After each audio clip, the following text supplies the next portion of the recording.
Magandang umaga mga kahuan. Narito na ang Pag-asa Weather Update today.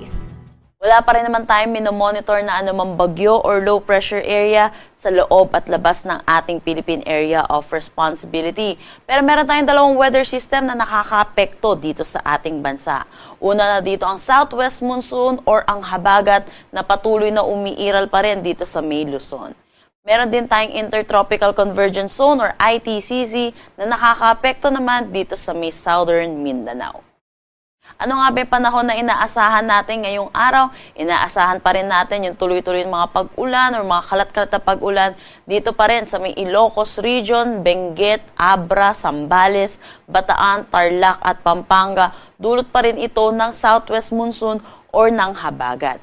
Samantala, inaasahan naman natin sa Metro Manila at nalalabing bahagi ng Luzon, makakaranas naman tayo ng maaliwalas na panahon, pero asahan din natin yung mataas na tsansa ng mga localized thunderstorm, lalo na sa hapon at sa gabi dahil po, kung maalala natin, nag-onset na rin po tayo ng ating tag-ulan.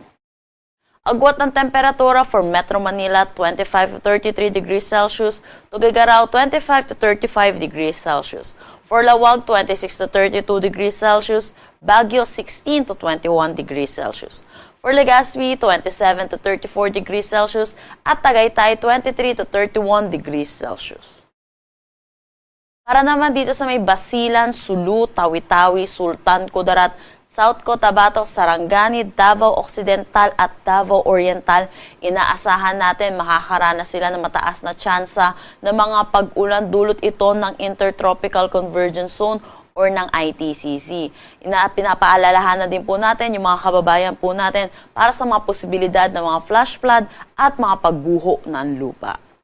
Para naman dito sa may Palawan, Visayas at nalalabing bahagi ng Mindanao, inaasahan naman natin ang maaliwalas na panahon pero inaasahan din natin yung mataas na tsansa ng mga localized thunderstorm lalo na sa hapon at sa gabi.